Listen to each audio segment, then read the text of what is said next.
இந்த முறை இந்த வாய்ப்பை தவற விட்டுட்டீங்கன்னா இன்னும் ஒரு வருஷம் காத்துட்டு இருக்கணும் இந்த அற்புதத்தை பார்க்கறதுக்கு. இது என்னன்னு தெரிஞ்சுக்கிறதுக்கு முன்னாடி இந்த மாதிரியான இன்ட்ரெஸ்டிங்கான வீடியோஸ்க்கு நம்ம கணேஷ் ராகவ் சேனலை சப்ஸ்கிரைப் பண்ணிக்கோங்க. பூமிக்கு அடியில ஒரு மண்டபம், அந்த மண்டபத்துக்கு நடுவுல ஒரு கிணறு. இந்த அற்புதமான அரிதான கட்டமைப்பு காஞ்சிபுரம் மாவட்டம் ஐயங்கார் குளத்துல இருக்கிற நடவாவி கிணறுங்க. இந்த கிணறு பல்லவர்கள் ஆட்சி காலத்துல இருந்தே இருக்குன்ற ஒரு நம்பிக்கை இருக்கு. விஜயநகர பேரரசு ஆட்சி காலத்துல தான் இந்த கிணறு கட்டப்பட்டிருக்கும்ன்ற ஒரு நம்பிக்கையும் இருக்குங்க. இந்த கிணறு எதற்காக கட்டமைக்கப்பட்டதுன்னு இன்னும் யாராலும் சொல்ல முடியல.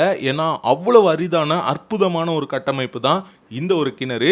இந்த கிணறு வருடம் முழுக்க நீர் நிரம்பிதாங்க இருக்கும். ஆனா சித்ரா பௌர்ணமி அன்னைக்கு வரதராஜ பெருமாள் காஞ்சிபுரத்துல இருந்து இந்த கிணத்துக்கு வராருங்க. இந்த நடவாவி உற்சவத்துக்கு தயாராகும் விதமா இந்த கிணத்துல இருந்து நீர் இறைக்கப்பட்டு சுத்தப்படுத்தப்பட்டு வரதராஜ பெருமாள் வருவதற்கு தயாராக இந்த கிணறு இருக்குங்க. இந்த ஒரு சமயத்தை பயன்படுத்தி நம்ம இந்த கிணறை போய் பார்க்க முடியுங்க. கீழே போய் அங்கே இருக்கிற மண்டபம், அங்கே இருக்கிற தூண்கள், அந்த நடுவில் இருக்கிற கிணறுன்னு எல்லாமே நம்மளால போய் பார்க்க முடியும். சித்ரா பௌர்ணமி முடிஞ்சதுக்கு அப்புறமாவும் சில நாட்கள் நம்மளால கிணத்துக்குள்ள போய் பார்க்க முடியுங்க. ஆனால் என்னுடைய அட்வைஸ் என்னன்னா, பெருமாள் வந்து போனதுக்கு அப்புறமா இந்த கிணறுக்குள்ள யாரும் சுத்தம்லாம் பண்ண மாட்டாங்க. அதனால கொஞ்சம் அசுத்தமாக தான் இருக்கும். அது மட்டும் இல்லாமல் வவ்வால் எச்சங்கள்லாம் நிரம்பி இருக்கும். அந்த சமயத்துக்கு முன்னாடி பெருமாள் வர்றதுக்கு முன்னாடியே நம்ம போய் இந்த கிணத்தை பார்த்துட்டு வர்றது நல்லதுன்னு நான் சொல்லுவேன். கண்டிப்பா நீங்களும் இந்த கிணறை போய் பாருங்க. நீங்க பார்த்த அனுபவம் என்னன்றதை கமெண்ட் பண்ணுங்க. தெரியாத உங்க நண்பர்களுக்கு இந்த வீடியோவை ஷேர் பண்ணுங்க.